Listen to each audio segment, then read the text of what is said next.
I was listening to some Dilla the other day, and I thought it would be cool to try to kind of imitate some of what he's doing. So I was doing some analysis on how he was making his beats, and one thing that kind of really stuck out to me was how he programs his kicks against the snares.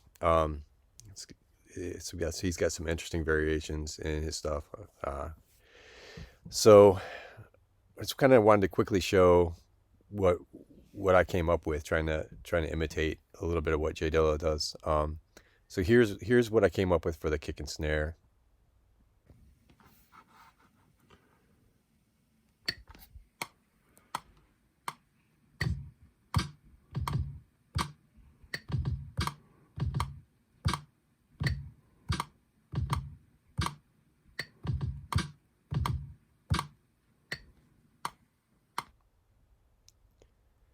And then once I got that programmed in, then I just kind of put like a straight hi-hat on top of it, and that's what this sounds like.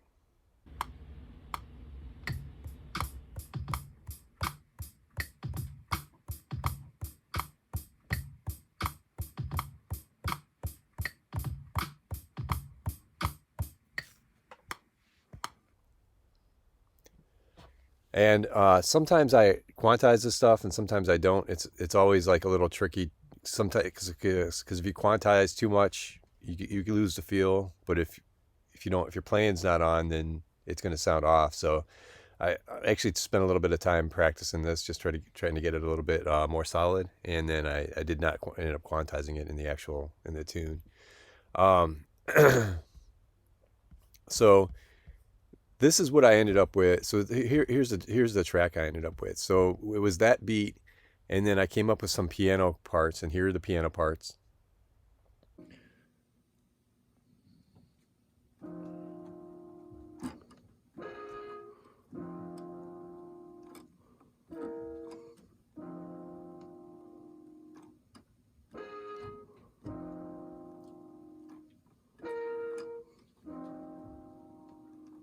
Those are the chords at least.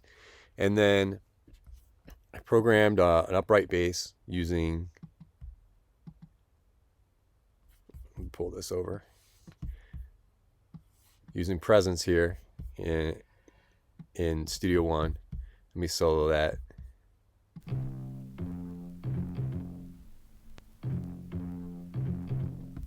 I brought in Mai Tai to basically just give a little bit of background sound.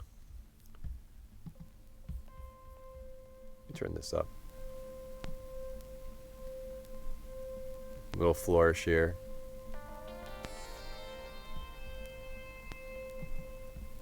And actually, let me turn off some of this this tape in vinyl, so we get rid of that crackling for the time being. And then I just found a loop that was some shakers, and I added that in for some more rhythmic, to round out the rhythm. Here's what the shakers sound like without any processing.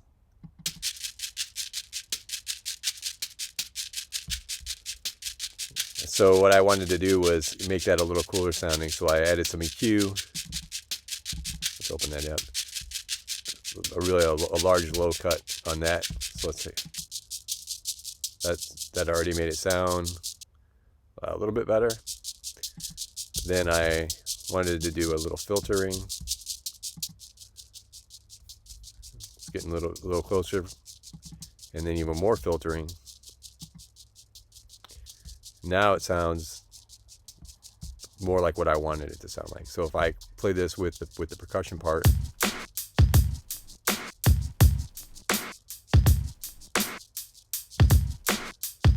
Sounds pretty good. If I take it out, the beat's still cool, but I like it with it. And for the sounds, I'm just using there's this classic hip hop sample pack from F Expansion for Geist, and so I'm just using some of the samples that are in there. I didn't do anything fancy like go out and get my own samples or whatnot.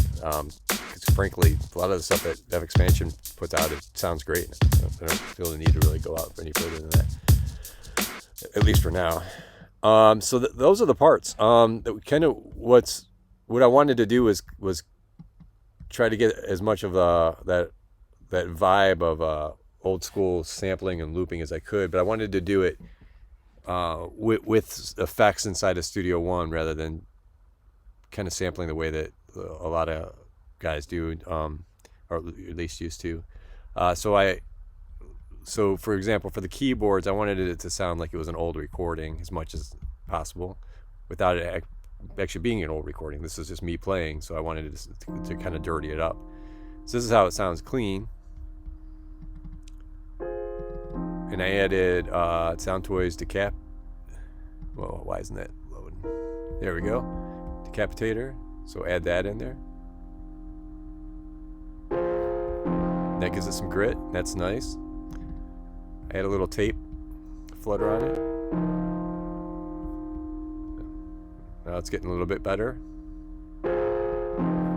And then I want to EQ it. I just gave it a low cut. And that's kind of what I did to all these tracks. If we solo, like, for example, the bass, I had some sidechain compression. This is going against the kick drum. I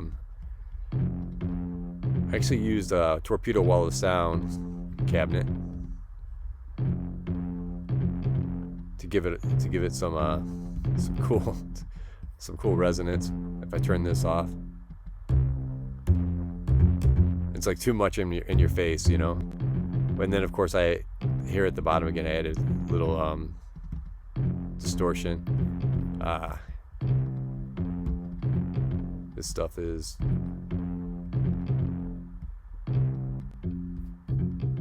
trying to open in another window with the Decapitator. Again, it's cool sounding distortion unit, really natural sounding. So then I found some loops or some files. Oh, okay. Just some voices to put over top of it, and then that's it. I kind of like I said, I added a lot of effects to try to make it sound like it was some of the stuff was coming off of old records.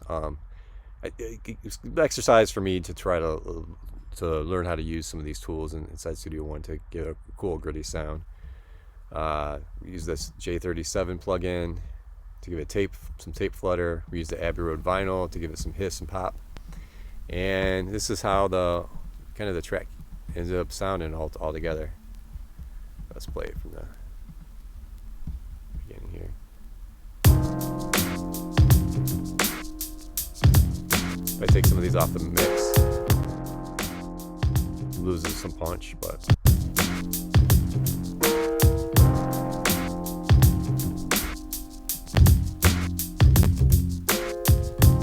here without that grit, not quite as cool, right?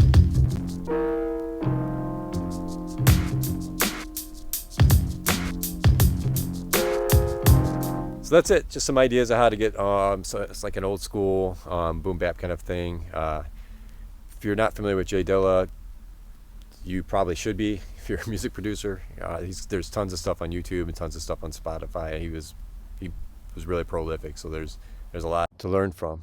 So yeah, I'll link to this full tune below so you can hear what I ended up coming up with, and hopefully that helps anybody that's looking to add some old school grit to their recordings.